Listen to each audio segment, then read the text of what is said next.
E nós gostaríamos, irmão, de aproveitar esse tempo na casa de Deus para a gente conversar um pouco, como famílias, não é? Da importância dos filhos. Quem tem filhos aí? Filhos e filhas? Muito bem. Normalmente no culto de família fala-se muito para casais, não é? Fala para o marido, fala para a esposa, e fala para o marido dar beijinho na esposa, a esposa dar abraço no marido. Só que hoje a gente vai falar dos filhos, porque numa família é muito importante o pai, é muito importante a mãe, e é de suma importância os filhos. A Bíblia diz que os filhos são herança do Senhor. Então, o nosso filho, ou os nossos filhos, são a herança de Deus para nós. Aquilo que Deus nos deu como herança. São eles ou elas, não é? No nosso caso, nós temos elas, temos duas filhas, não é?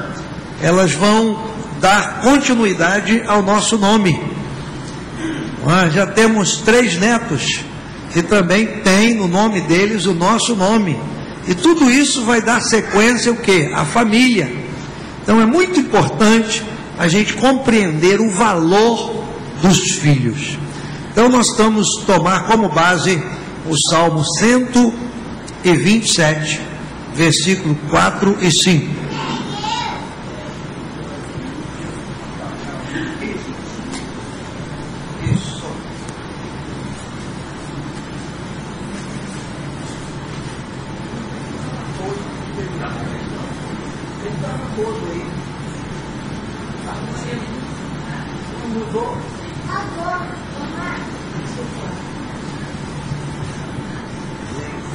A paz do Senhor, irmãos. Também quero louvar a Deus por estarmos juntos esta noite. Já estivemos aqui na segunda-feira, depois de uma viagem abençoada de férias com os nossos netos, que são também a nossa continuidade, né? Salmo 127, ele é precioso, e ele tem uma coisa, irmãos, para mim, o melhor sinônimo da Bíblia para os nossos filhos, e que demonstra o que realmente Deus quer na vida deles. A gente encontra no Salmo 27, no versículo 127, versículo de número 4. A tradução que está ali diz como flechas, isso. Vamos ler juntos então, versículo 4 e 5. Leia na sua Bíblia, que eu vou estar lendo aqui. Como flechas na mão do valente, assim são os filhos da mocidade. Bem-aventurado o homem que enche deles a sua aljava. Não serão confundidos quando falarem com seus inimigos à porta. Então, a melhor coisa que a Bíblia fala sobre os filhos, não é só que antes fala que eles são bênção, que eles são herança, mas eles são flecha. Porque flecha tem um significado, não tem? Flecha fica parada? Não. Ela tem um alvo, ela tem um caminho. E se esse alvo for atingido, irmãos, que é claro que o alvo que Deus quer é nós projetarmos essa flecha no alvo de Deus, no alvo que Deus tem para os nossos filhos. E eles não vão conseguir chegar nesse alvo sozinhos, eles vão precisar do pai e da mãe para chegarem no alvo de Deus para a vida deles. Interessante desse texto aqui é que se eles atingirem o alvo, aí o versículo de número 5 diz que o homem que tem tantas flechas na sua aljava ou na sua bolsa de carregar flechas, esse homem ele é feliz, porque bem-aventurado é feliz, e esse homem também, ele vai ser protegido mais tarde, quando ele estiver velho, quando ele estiver cansado, quando ele já não puder, não tem mais forças, e não pode se defender, tem alguém que defende ele, que são os filhos. Esses pais não serão confundidos quando porventura os inimigos vierem à sua porta. Por quê? Porque os filhos atingiram o alvo. Os filhos são fortes. Os filhos não são fracos, não estão vagando por aí. Esse salmo é precioso.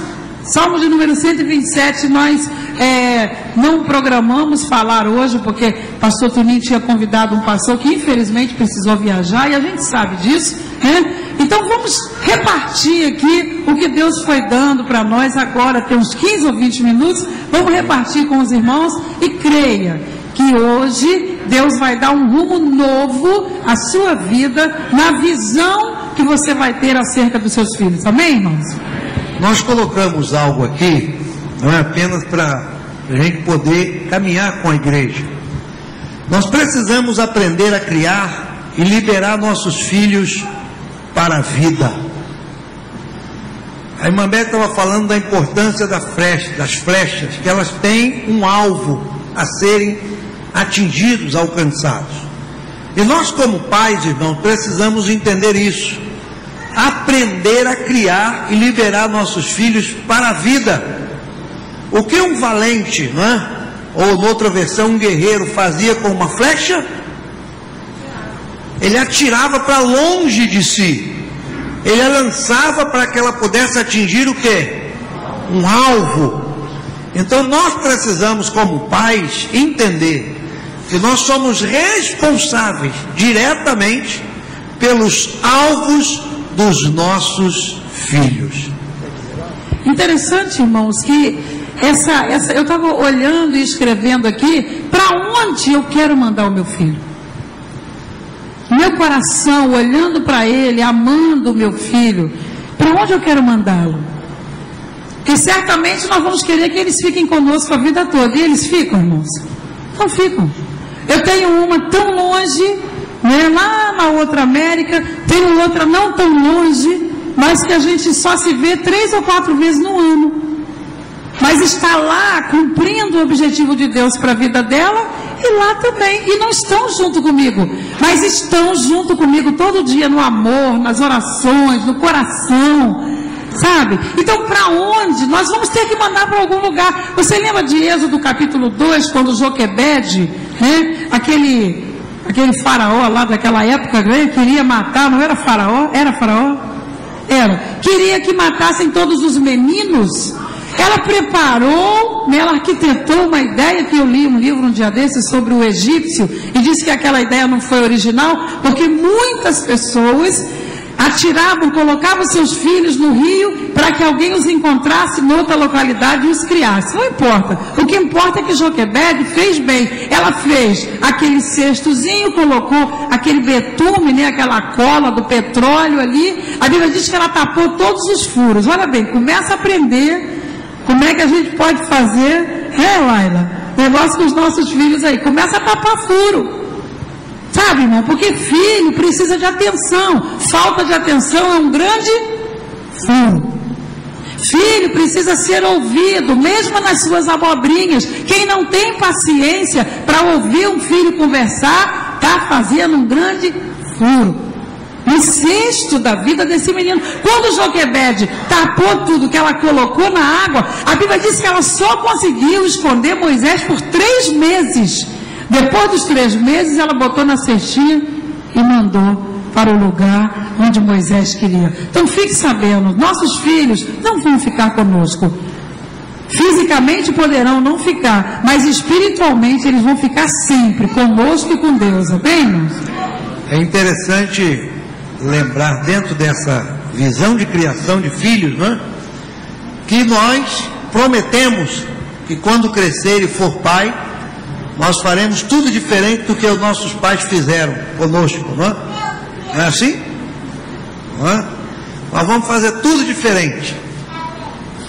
E aí, mas quando chega a nossa vez, a nossa visão muda, não é? E aí você vai entender e lembrar das palavras que eles proferiam. Quando você crescer e estiver no meu lugar, vai entender. Quando nós somos adultos, irmãos, nós precisamos nos colocar no lugar dos filhos. Uma das coisas que às vezes nós pais não fazemos é nos colocar no lugar dos filhos. Beth está citando aqui o exemplo da mãe de Moisés. Ela se colocou no lugar daquela criança, para não vê-lo morto, para não vê-lo sacrificado, para não vê-lo dentro de um dado estatístico, de que seria mais uma criança morta naquele país. Ela fez o que pôde, e ela envia o seu filho na certeza de que alguma coisa iria lhe suceder. Normalmente nós pais, quando crescemos, pais adultos, quando crianças, nós imaginamos que quando crescer nós vamos fazer diferente, fazemos iguais. Queremos prender os filhos, queremos ter sempre junto de nós, não é? Ainda que alguma coisa prejudique essa relação, mas nós precisamos entender o significado desse texto bíblico que é tão importante e tão glorioso. Filhos como flechas. Deixa eu falar uma coisa que eu acho muito interessante. Nós ficamos pensando o que o meu filho vai ser no futuro. Só que o futuro da criança começa na infância, irmão. Quantos creem nisso? O futuro dos filhos começa na infância. O que eu já vou semeando na vida dele, o que eu vou plantando na vida dele.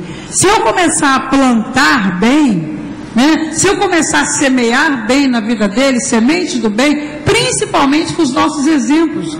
Eu estava hoje à tarde no programa de televisão falando sobre melhores pais, melhores filhos. Era um debate com essa pergunta. E nós chegamos à conclusão no final que se nós andarmos conforme a palavra de Deus, se ouvirmos os conselhos e atentarmos, como diz Isaías 1,19, se quiserdes e ouvirdes, comereis o melhor dessa terra, eu citei no final, os nossos filhos poderão ser assim, melhores pais e muito melhores filhos. Eles poderão ser melhores do que nós. Roberto está falando aqui dos pais que aprenderam dos seus pais e que disseram, eu não vou ser como eles. E acaba que quando chega lá que são pais, é igualzinho. Prende o filho de noite, tem que chegar na mesma hora, né? Limita tudo, por quê? Depois que você vira pai, você sabe muito bem o que você recebeu e o que o seu filho precisa receber. Então, o que os nossos filhos precisam de nós, na infância, são sementes. Que semente, irmãos, nós estamos colocando na vida deles? Quando chega na adolescência, parece que eles se afastam um pouquinho da gente. Só parece. Mas se você semeou amizade, se você semeou companhia, se você semeou encorajamento, a adolescência passa muito rápido. E daqui a pouco eles voltam de novo para o ninho.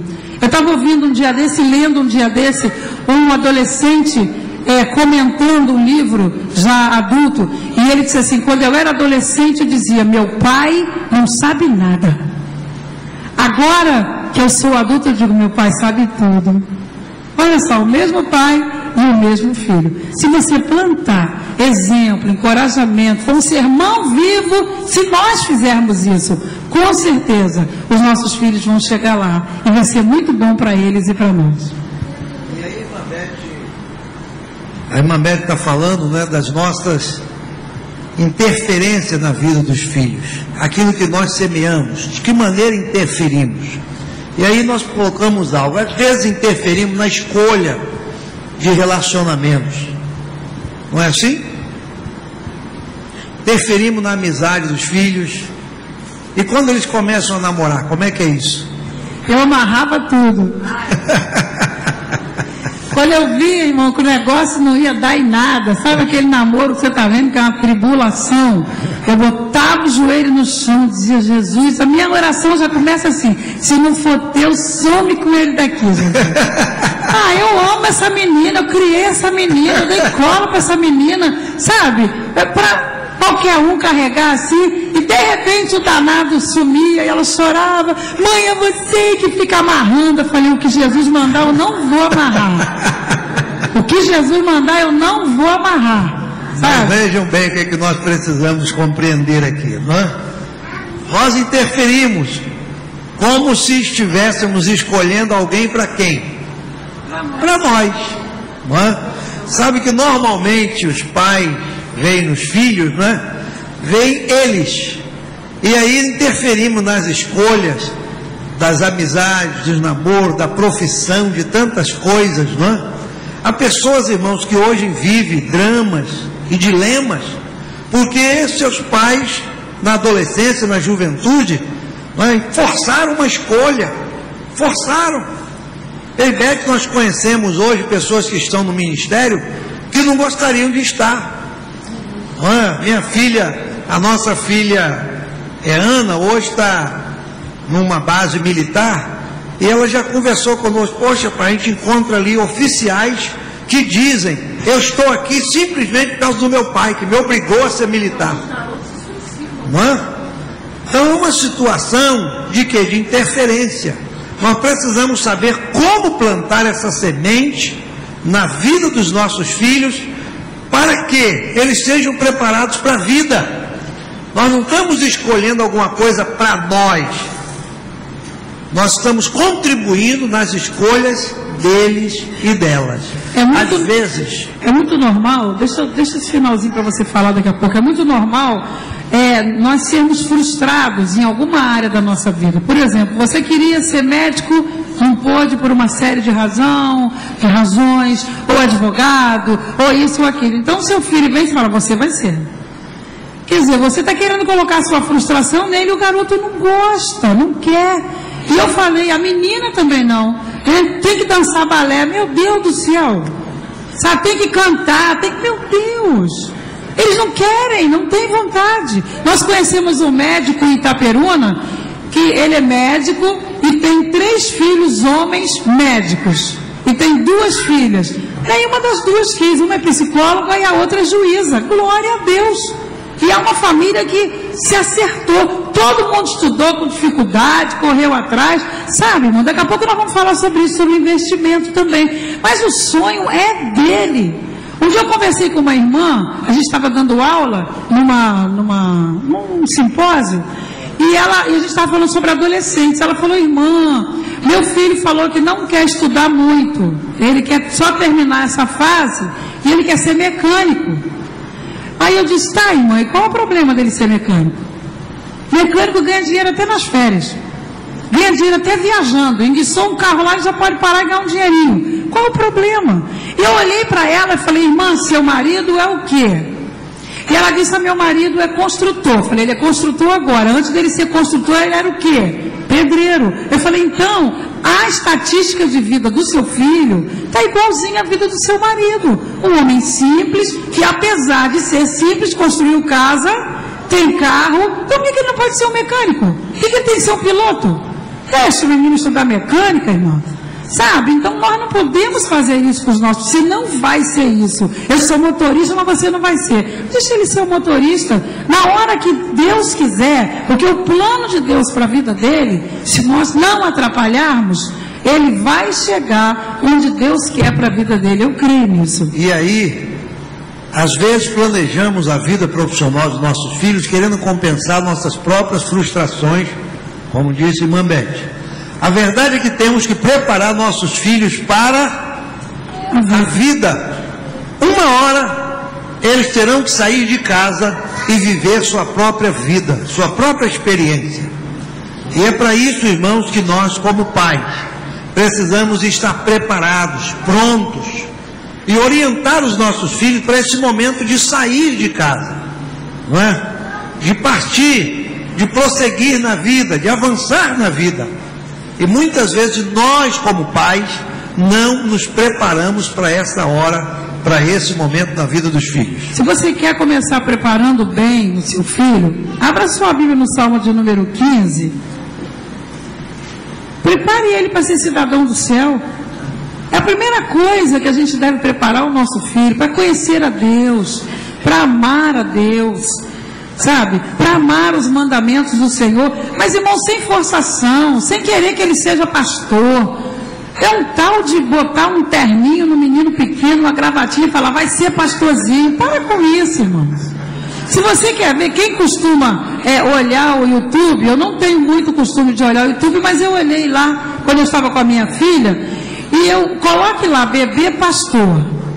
Gente, é um bebezinho com menos de 2 anos de idade, ele não sabe falar, ele está em cima do púlpito da igreja com o microfone, sem fio, e ele passa para lá e para cá, falando,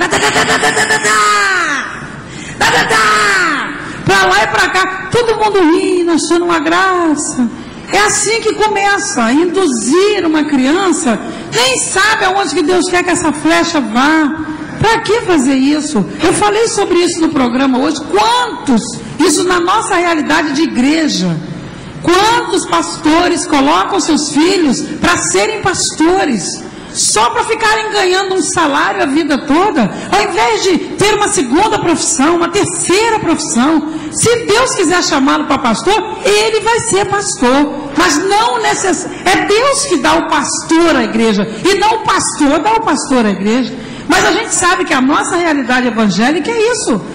O menino começa a falar, você vai me substituir, você vai, meu Deus, eu não quero ser médico, quer ser qualquer coisa, quer ser um piloto, quer ser, sabe, um policial, mas tem que ser um pastor. Sofre ele, sofre a família dele, sofre a igreja, porque é triste ter um pastor que não é pastor, sabe? Então, o bom mesmo é nós projetarmos os nossos filhos no alvo de Deus. Olha o Salmo 15 aí, que coisa linda.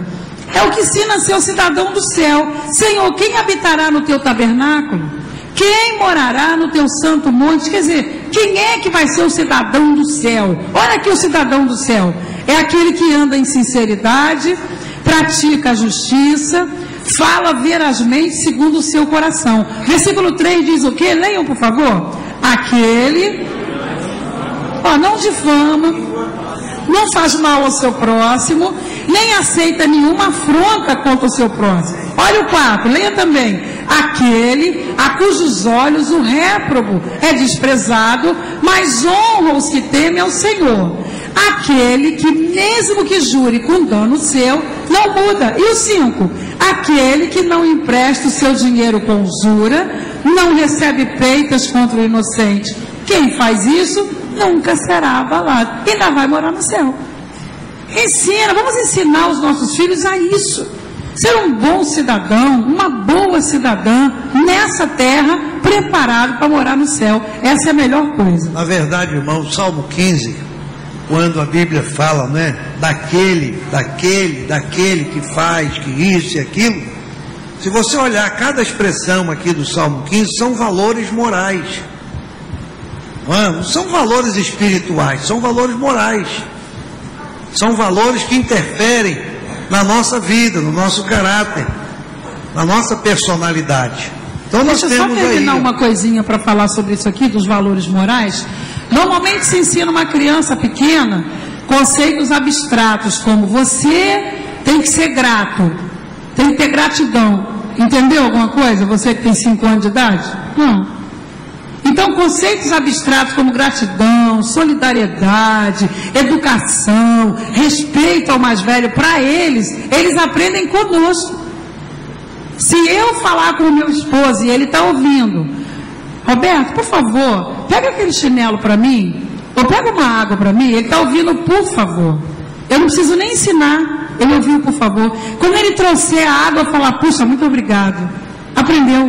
Se eu passar por um pedágio, para pagar um pedágio, a pessoa recebeu o dinheiro, eu digo, bom dia, e dou o dinheiro. Ele aprendeu. Não adianta o conceito abstrato. Se der um troco errado, devolve. Está ali, devolve o dinheiro.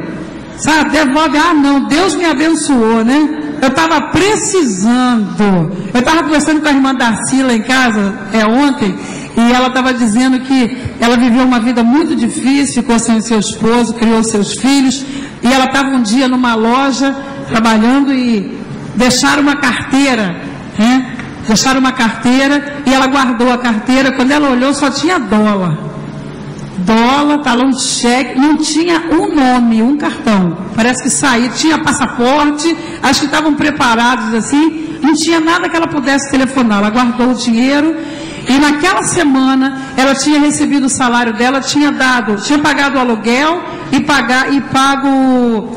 entregue o dízimo, e ficou sem dinheiro nenhum. Recebeu aquela carteira ali de dólar, era dela, não era? Jesus mandou, não mandou? Mas o homem foi lá buscar. O homem chegou lá e falou, moça, por favor, ontem quando eu voltei já estava fechado, alguém guardou minha carteira? Ela falou, está aqui, moça, todo o seu dinheiro está aqui. Ele tirou 150, o equivalente a 150 reais, ou fez um cheque de 150 reais e deu para ela. Ela falou, ganhei o dia, Jesus, recebi uma grande bênção. Sabe, irmão? Então são valores que se ensina com exemplo. Você fala para a criança não mentir e não atende o telefone? Você fala para a criança não mentir e vive na mentira, no trânsito, essa violência no trânsito, gritando, pintando e bordando, o filho está aprendendo com o concreto que eu estou ensinando. Então, Então, se você quiser que o seu filho seja um bom cidadão do céu, se eu quiser, se o Roberto quiser, vamos nós mesmos ser esse cidadão do céu. Amém? E o Salmo 15 mostra tudo isso aí, não é? Mostra exatamente esses exemplos de vida que a gente precisa ter e ensinar, não é? Praticando, os nossos filhos vão aprender com os nossos exemplos, como bem disse Mambete, e aí, irmãos, nós vamos criá-los para a vida, prontos para a vida. Vamos ver algo mais? Flechas na mão do valente. Não é? Um valente atira suas flechas com força para atingir o alvo de longe. Não é? O que é essa força aí? Mambete quer falar mais. Fala, Mambete. Fica quietinho, tá? Chega lá fora e ele fala, você falou tudo. Quando diz aqui nessa expressão, no valente atira tuas flechas com força, essa força aí fala de quê, irmão? De sacrifício, de esforço que se faz, não é? Para educar, para preparar. Nós hoje, pela misericórdia de Deus, a nossa filha que mora lá em Campinas, ali em Paulínia, né? Ela hoje tem uma vida relativamente favorável, tem o seu trabalho, tem a sua profissão, enfim. Mas não foi fácil a gente colocá-la ou prepará-la para a vida, não foi, Mambete? Não. No momento em que ela precisou fazer o curso superior, nós não tínhamos condições. E eu me lembro que eu fui atrás do diretor da faculdade, contei a história de vida para ele arranjou uma bolsa, e foi um tempo difícil, e depois ela arranjou emprego e pagava outra parte, enfim. Não foi fácil, foi com esforço. Mesmo com a bolsa que ele deu, ela ainda ficou pagando R$663. Era muito difícil. Nós passamos um ano, o primeiro ano da faculdade dela, nós não fizemos compra de mercado um ano inteiro, irmão. Comprava 1 quilo de açúcar, 1 quilo de arroz. Você já fez isso? Quem já fez isso aqui? Sabe? Bombril, já comprou um bombril só, um solto, sabe? Caixa de fósforo, uma só. Irmãos, porque tem que investir. É força, faz força. Tem pai que fala, que nada, não estudei, ele não estuda também. Não, manda o menino para longe. Se esforça, é com força para ele ir, sabe? E aí o que acontece? Com um ano, no nosso caso, com um ano que ela estudou, o primeiro ano de faculdade, ela já arranjou um emprego bonzinho, que dava para pagar a faculdade e ainda guardar um dinheirinho. Então foi um ano de muito esforço, mas um esforço que valeu a pena, graças a Deus. E aí a gente vai concluir dizendo o seguinte: se o valente quisesse atingir o inimigo de pé, ele usaria naquela época provavelmente uma espada, não é? Para atingir o inimigo de perto, usaria uma espada. Mas ele quer atingir o quê? O longe. Então, para atingir ao longe, ele vai usar uma flecha. Assim somos nós com os nossos filhos. Precisamos aprender a lançar nossos filhos para a vida e desejar lançá-los longe. Isso não significa que vamos nos afastar ou que queremos distância deles, mas que precisamos pensar grande a respeito de nossos filhos. Você pensa grande a respeito de seus filhos? Não é? Temos que pensar grande, irmão. Ou vamos querer os nossos filhos a vida toda ali pertinho, não é? Eu, pela misericórdia de Deus, eu visitei algum tempo atrás o mundo árabe. E ali é interessante que eu via casas, uma em cima da outra assim, e eu perguntei por que aquelas casas. Eram todas como uma em cima da outra. E aí me explicaram. O pai constrói a sua casa ali e já põe uma laje. E quando o filho mais velho casa, ele constrói a casa em cima e põe uma laje. E quando o outro filho casa, ele posta lá e bota uma laje. Brasileiro também adora um puxadinho. Vou casar, vou fazer um puxadinho lá do lado da mamãe. 18 anos, essa idade de casar? Fazer puxadinho. Então, irmãos, a família vai ficando ali, né? Todo mundo ali. Então o pai controla o filho, que controla o outro filho, que controla o filho. Na verdade, o que a palavra de Deus está ensinando aqui no Salmo 127 é que nós temos que estar preparados e preparar os nossos filhos para que eles possam ir mais longe do que nós fomos. É verdade, Isaías 54 também fala isso. Abra sua Bíblia aí, Isaías 54, uma profecia bíblica linda que fala sobre os pais e os filhos também. Versículo de número 2 e de número 3. Preste atenção, eles podem ir muito mais longe do que nós fomos, irmãos. Podem alcançar objetivos maiores. Isso é muito bom que Deus tem para a vida deles. Amplia o lugar da tua tenda e as cortinas das tuas habitações se estendam. Não o impeças.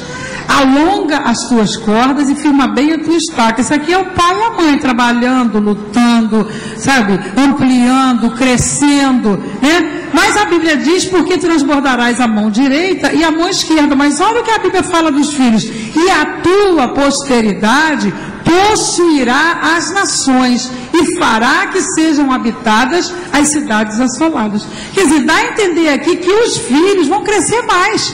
Eles é que vão habitar as cidades. Enquanto eu ampliei aqui, eu ajeitei, né? Eu organizei a vida dele, eu investi, eu melhorei também. Ele, o meu filho, a minha posteridade, vai possuir as nações.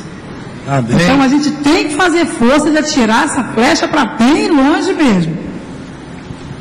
Outro aí. Como pais, nós precisamos ajudar nossos filhos a entenderem sua vocação e aptidões profissionais. Nós falamos aqui ainda há pouco, né, sobre a questão da profissão, e Mambete colocou muito bem alguns exemplos que nós temos, e nós precisamos entender, irmãos, que as aptidões e as vocações, elas não serão iguais às nossas. Por exemplo, meu pai, ele, durante toda a sua vida, desde que eu o entendi como pai, e o reconheci como pai, mas eu via meu pai trabalhando, e ele se aposentou numa única empresa aqui no Rio de Janeiro. Ele foi naquela época toda a sua vida, eletricista de ônibus, e ele trabalhou numa única empresa de ônibus, desde que ele começou até o dia que ele se aposentou. Ele foi eletricista. Nós somos 8 irmãos e ninguém é eletricista. Ninguém. Cada um seguiu o seu caminho, cada um seguiu sua trajetória, cada um seguiu, sabe, o seu alvo, e assim fomos, não é? Cada um deles, cada um de nós. E aí Deus estabeleceu o quê? Aptidões, vocações, propósito para cada um. Assim também é hoje para os nossos filhos, e a gente precisa entender isso e não criar uma situação de que eles têm que ser iguaizinhos a nós. Vamos lá? Os pais devem ajudar seus filhos a entender seu alvo a ser alcançado e, em acordo com eles, lançá-los em direção a este alvo. Ajude seu filho a alcançar o que ele deseja. É muito importante isso, irmãos, ajudá-los a alcançar o que eles desejam. Eu passei um tempo ali na UERJ, e até Isabel hoje não está aí, né? Isabel foi nossa aluna de classe ali, é filha de irmã Sandra, e Isabel estudou conosco, e foi muito interessante. Primeiro período, nós tínhamos uma turma enorme, né, ali na pedagogia pela manhã, e naquele tempo ali eu fui o único homem da sala ali.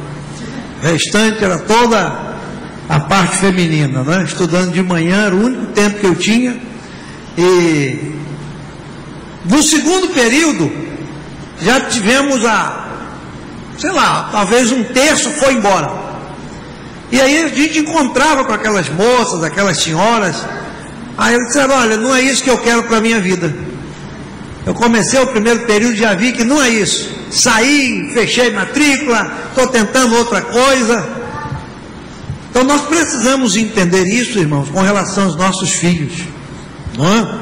Eles ainda estão tentando escolher alguma coisa, e nós como pai podemos ajudar, contribuir, orientar, conversar, investir, para que eles alcancem o seu alvo com a graça de Deus. Interessante que em 1 Crônicas, capítulo 22, versículo 14, Davi não pôde construir o templo do Senhor. Ele desejou muito, mas ele não pôde. E Deus falou para ele: não, teu filho vai construir, você não. Você exagerou, derramou muito sangue, né? E não vai ser você. Mas teu filho vai fazer isso. Davi, é claro que ele gostaria de ter feito, mas já que ele não ia fazer, a Bíblia diz que ele, o capítulo 22 todo fala sobre isso. Davi faz preparativos para edificar o templo. Aí Deus não permitiu. Aí aqui no versículo de número 14, ele está conversando com Salomão, e ele diz, olha, 22 e 14, filho.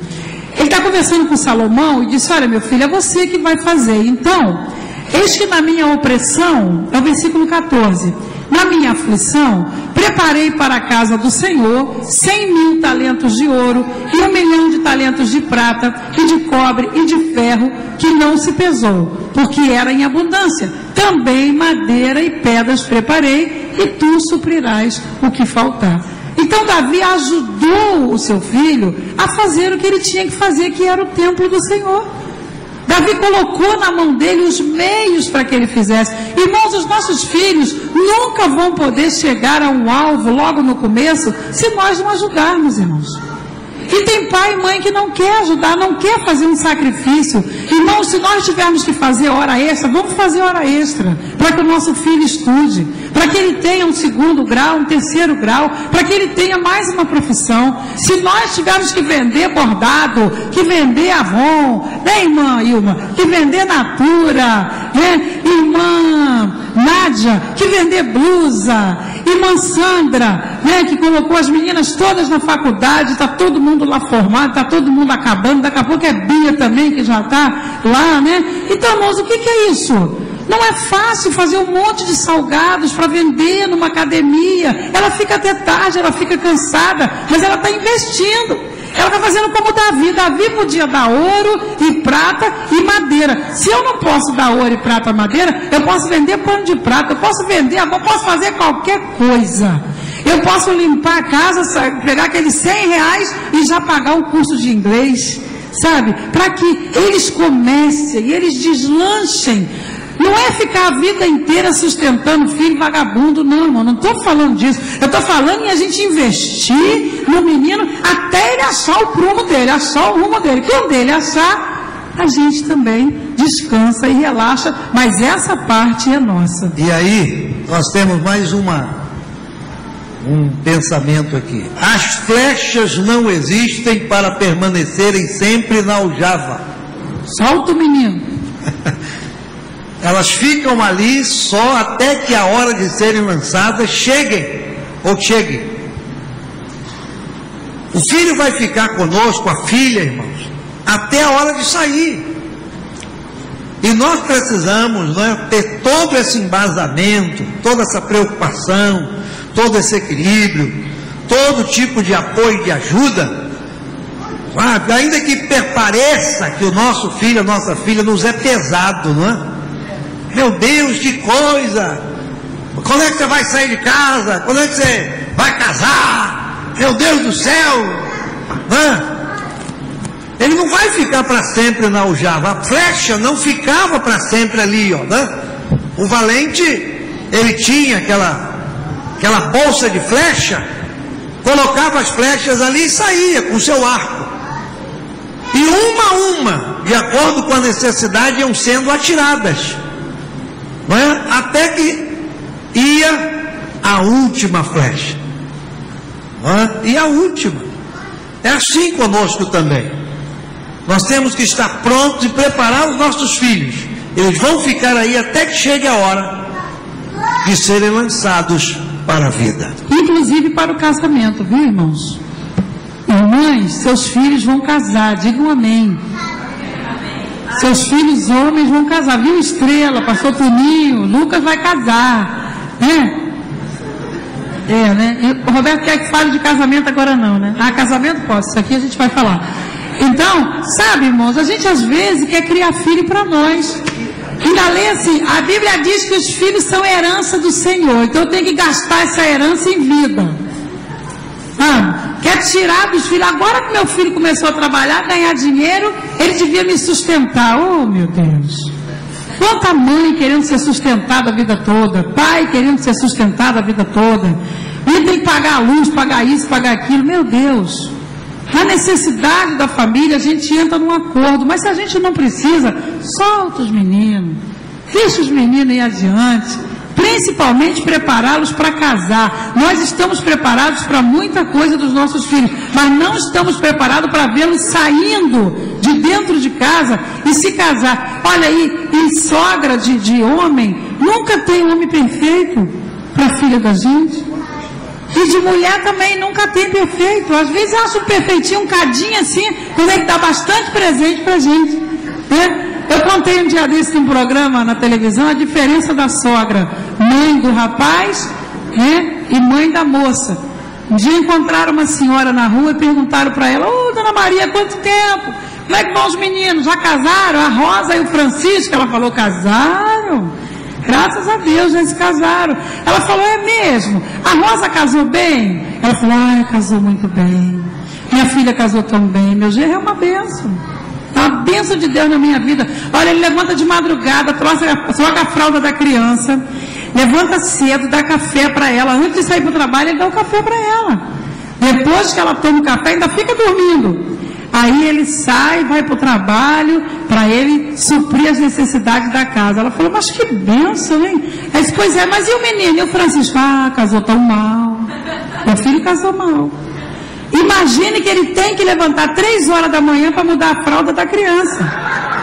De manhã, ele tem que levantar e dar café para aquela preguiçosa. E ainda sai para ganhar dinheiro para sustentar as contas dela. A mesma coisa que um fazia, o outro fazia. Mas às vezes nós não estamos preparados para largar os meninos. É mais difícil soltar os meninos do que as meninas. Porque as meninas a gente fala: Jesus, tomara que case. Tomara que case. Para não engravidar, para não errar. E os meninos a gente não quer que case, mas os dois vão embora. Os dois vão embora.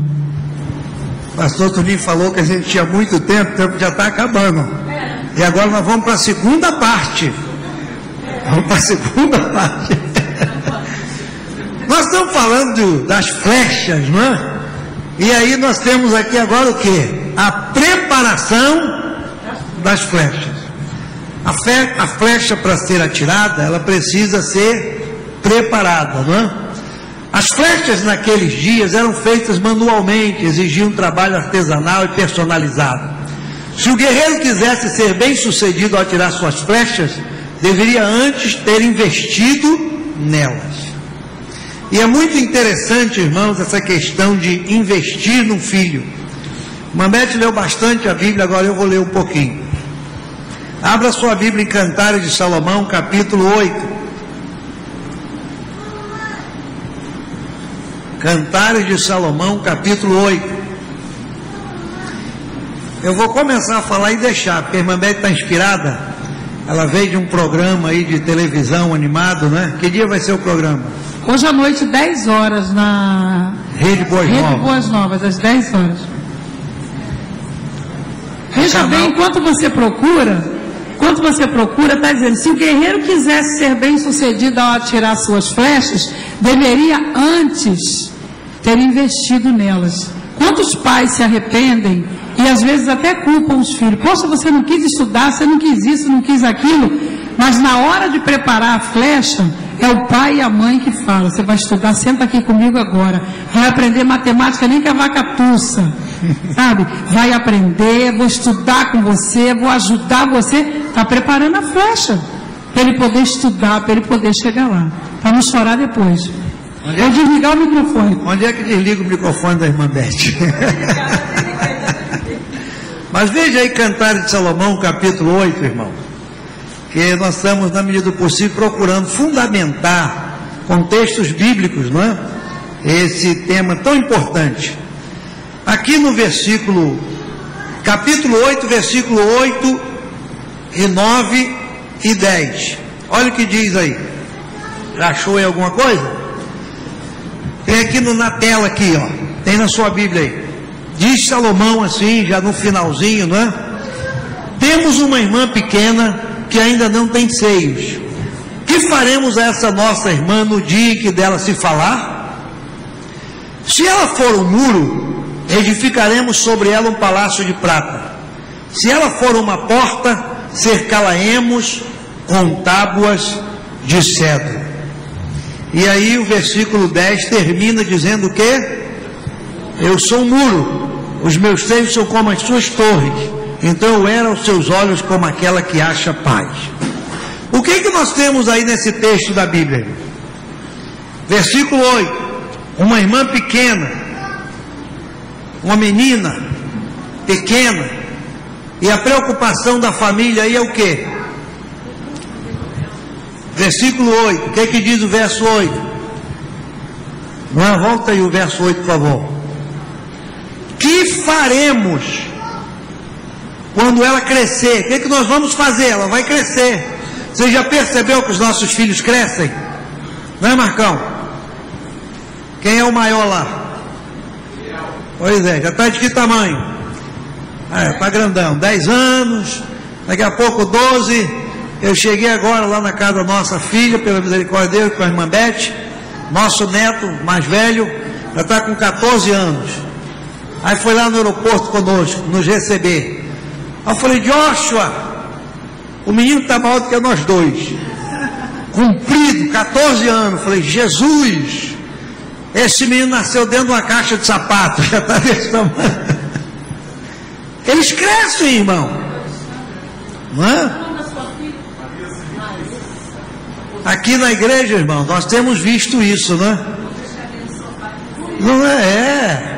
Mas Estrela está lembrando que Lucas, quando a gente começou esse trabalho aqui, ele dormia, chegava no sofá pequeno de 2 lugarzinhos, dormia ali. Hoje o sofá de 3 lugares não cabe Lucas. A canela fica para fora.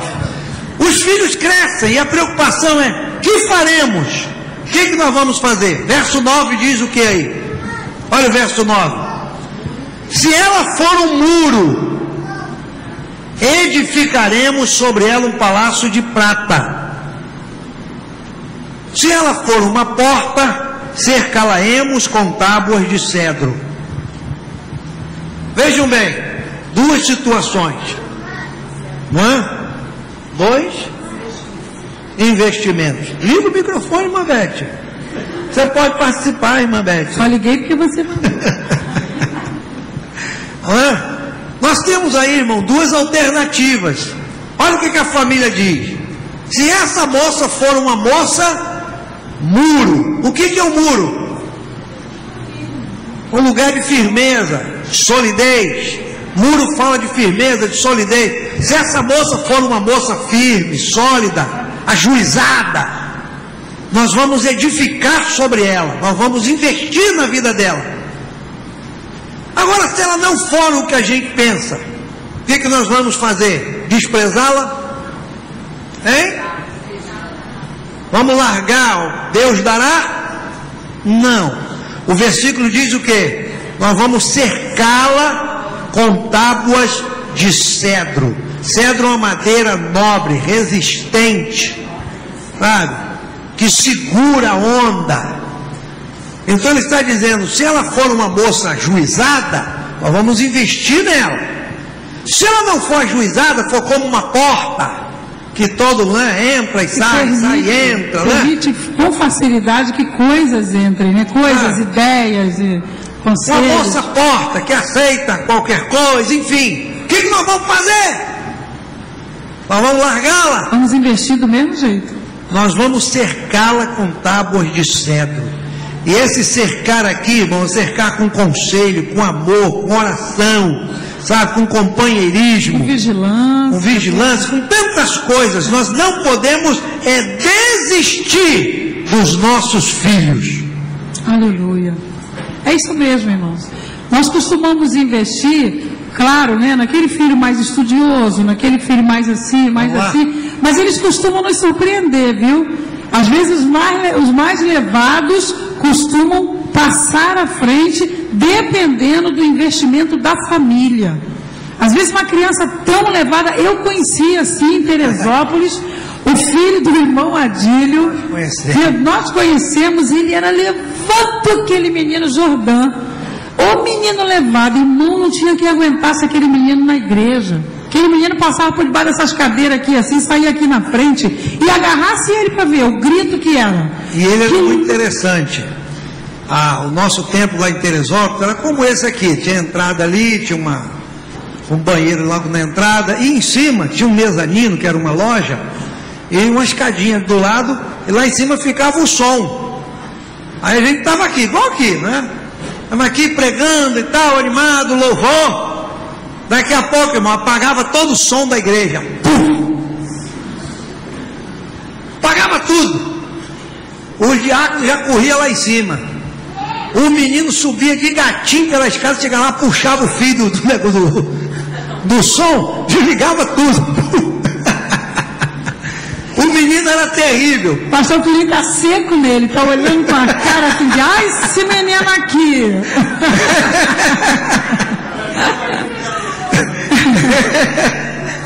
E sabe que esse menino é hoje?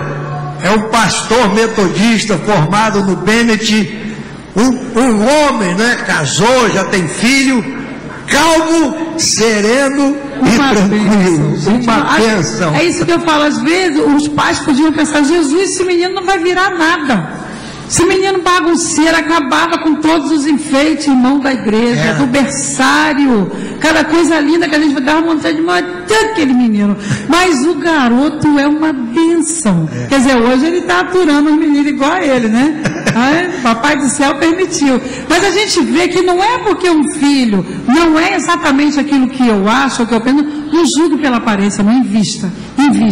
Sabe? Se não gostar de um curso assim, faça outro assim, dê um conselho. E quando você quer cercar uma pessoa que é porta, que é aquela pessoa mais suscetível ao mal, né? É mais fácil de entrar coisas que prejudiquem, você cerca com conselho, cerca com oração, cerca com jejum, porque família tem que jejuar. Quantos sabem disso, irmão?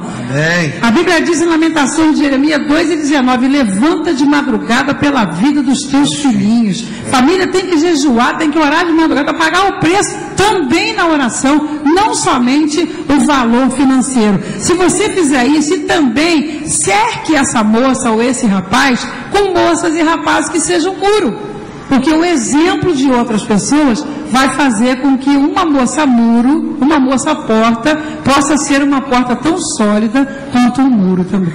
Amém. Acredito que os filhos devem aprender a trabalhar com seus pais, mesmo antes de sair de casa. Nossos filhos devem aprender a trabalhar e a não serem preguiçosos. Nós já falamos aqui da força do exemplo, não é? Do exemplo. Para que nossos filhos sejam como muros, nós precisamos levá-los a praticarem, né, trabalhos de casa, os trabalhos da vida. E é interessante que o versículo de Provérbios 10:5 diz assim: o que ajunta no verão é filho sábio, mas o que dorme na cega é filho que envergonha. Quem é o filho que envergonha? É o filho que não foi, sabe, educado, ou que nós não investimos nele. É o que dorme na cega. Mas aquele que investe, que ajunta no verão, ele é filho sábio. Aquele que nós investimos nele, que ajudamos, que contribuímos, para que ele pudesse aprender com a vida e não ser um preguiçoso, conforme diz aí. Inclusive também nas responsabilidades de casa, né, irmão?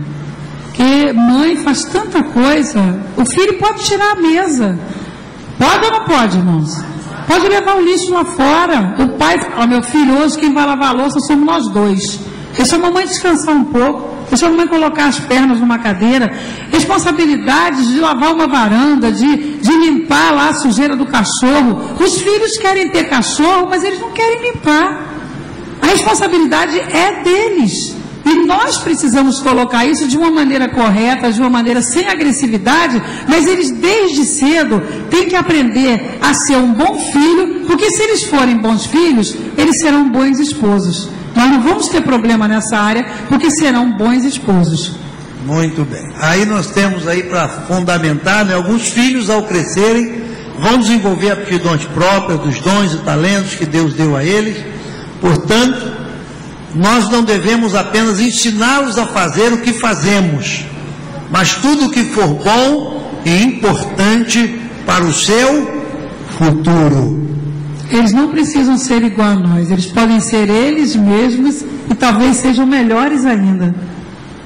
Os filhos devem ser ensinados e preparados a serem autossustentáveis antes de estabelecerem a própria família.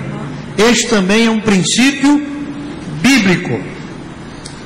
Nós estamos aqui, irmãos, estamos conversando, né, sobre essa questão dos filhos, da importância deles, do nosso exemplo. Para quê? Por quê? Porque os nossos filhos, amanhã, eles constituirão famílias. Não é? Constituirão famílias. E é interessante que eles são ensinados e preparados a serem autossustentáveis antes de estabelecerem a própria família. Hoje em dia, infelizmente, nós temos assistido aí, não é visto? Os filhos arranjam lá suas amizades e suas namoradas, as filhas arranjam os namorados e se garantem em quem? Nos pais. Não é? A gente já pode casar, meu pai vai me sustentar, não é? Estou no meu quarto mesmo. É? Aí alguém diz assim, não, eu não quero que a minha filha ande por aí, então eu prefiro que ela traga o namorado para dentro de casa e a gente vai casar e vai morar aqui. Irmãos, nossos filhos precisam ser preparados para a vida. E eles precisam estar prontos para se autossustentarem. Veja o versículo da Bíblia aqui, Provérbios 24, 27. Cuida dos teus negócios lá fora. Apronta a tua lavoura no campo. E depois edifica a tua casa. Vê aí na sua Bíblia esse versículo. Abre aí para você ver, Provérbios 24, 27. Marca esse versículo, da importância que é. Cuida dos negócios lá fora, apronta a tua lavoura no campo e depois edifica a tua casa. Então os filhos precisam serem ensinados, preparados para este momento da sua vida. Só mais um. Viram aí Provérbios 24, 27? Não é isso mesmo? E aí estamos terminando. Criamos nossos filhos para que eles nos deixem, para que sigam suas vidas, e devemos prepará-los, e também nós, para tal. Existe um texto na Bíblia, irmão, muito interessante, que está aqui em Gênesis 24.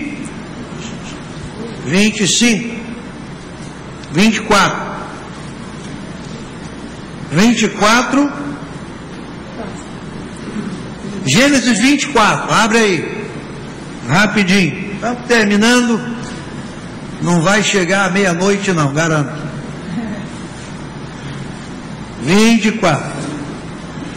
Gênesis 24 fala mostra quando Abraão envia o seu servo para buscar uma noiva para seu filho. No verso 15, versículo 15, não é? Antes que acabasse de falar, Rebeca sai com cântaro sobre o seu ombro, a donzela era formosa, verso 16. E aí, versículo 21, o varão estava admirado de vê-la.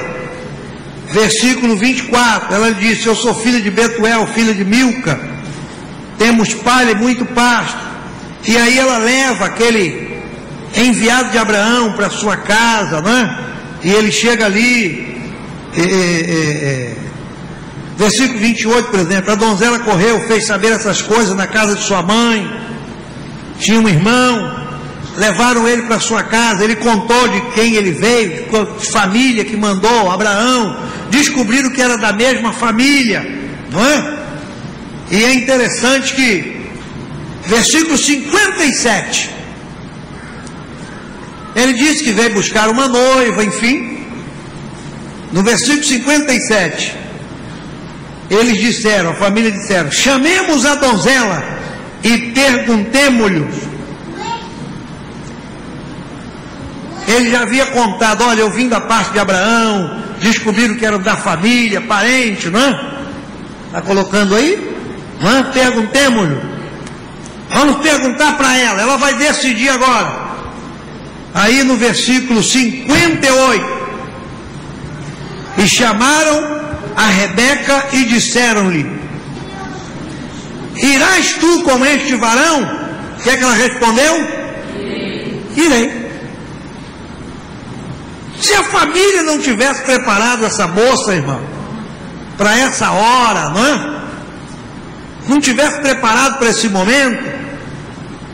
E aí, minha filha, você está disposta a casar? Não. Mas eu, parente, enfim, não. Eu tenho medo, sei lá. Medo de sair de casa. Mas ela foi preparada, irmão. E aí, ó, diante dessa palavra, o versículo 59 diz: despediram a Rebeca. Essa palavra despedir aqui é forte. Ela foi lançada como uma flecha, ó, para longe. Despediram. Você está pronto para despedir seu filho e sua filha? Ou você faz o seguinte: tem um segredo aqui, vou ensinar, hein? Que irmã Beth não nos ouça. Amarra uma cordinha de 2 metros, 3 metros no final da flecha, né? E atira. Ela só vai até ali. E tem muitos pais que fazem isso, né? Querem que os filhos casem, querem que as filhas casem, mas aí querem ficar sempre por perto, né? Sempre por perto, interferindo. E aí, minha filha, como é que foi? Né? E o marido, como é que está? Ou então, como é que está a sua esposa? Enfim. Irmão, tem que despedir. Tem que estar pronto para despedir, ó. Vai! E aí abençoaram a Rebeca, e ela foi, se levantou com as suas moças, subiu sobre o camelo, seguiu o varão, e o versículo final do versículo 61 diz: e partiu. A flecha foi embora. Então voltamos aqui para terminar, concluindo.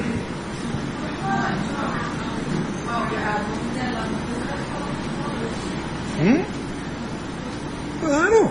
Mamé está dizendo que quer falar mais meia hora. Fala isso aí, Mamé, então, por favor. Devemos preparar os nossos filhos para serem enviados e para encontrarem o melhor de Deus para si. Porque se a Bíblia fala que o pai é o valente, imagina o valente de Jacó, que é o Senhor. Se nós podemos dar um bom rumo à vida dos nossos filhos, imagine Deus, irmãos. Então, ali está, para serem enviados, é para se encontrar o melhor de Deus para si. Nossos filhos são flechas, e os valentes responsáveis por atirá-las somos nós. Mas para segurar na nossa mão, como valente de Jacó, está o nosso Deus. Para nos ajudar a fazer tudo isso. Talvez você tenha olhado para você mesmo e falado: irmã Beth, eu não tenho como investir, né? Eu não tenho estrutura, eu não tenho educação, eu não tenho, mas Deus tem. E Ele vai pegar na sua mão e vai botar bastante força, né, em você retesar esse arco, e o teu filho, aquela pessoa que você cuida, vai chegar muito mais longe do que você pensa, para a glória de Deus. E para terminar, a Raquelzinha Leal mandou uma ajuda aqui, muito boa. Ela disse: os pais, uma cola, a colinha da Raquel. Os pais devem investir na construção da flecha. Preste atenção. Para a flecha acertar o alvo, ela precisa de uma ponta, que é a cabeça, bem afiada. Como é que nós podemos afiar a ponta da flecha à cabeça dos nossos filhos? Com o conhecimento da cabeça da igreja, né, irmão? O Senhor Jesus, amém? O corpo reto, quer dizer, são correto. Você não vê uma flecha torta. Você não vê uma flecha feita de uma madeira que tem um nó, porque aquele defeito vai fazer ela desviar para outro lugar, vai interferir no alvo que ela precisa atingir. Então tem que ter um corpo reto, são, correto.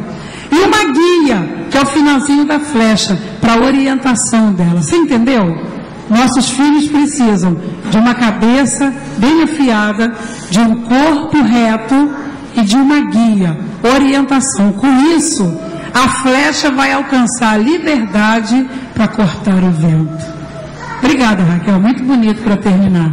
Imagina o filho que você, de repente você não tem nem tanta força aqui, mas você entesou o arco e mandou. A flecha está tão perfeita, está tão certinha, que ela vai atingir o objetivo muito mais fácil. E eu creio que o nome do Senhor vai ser glorificado. Amém, irmão?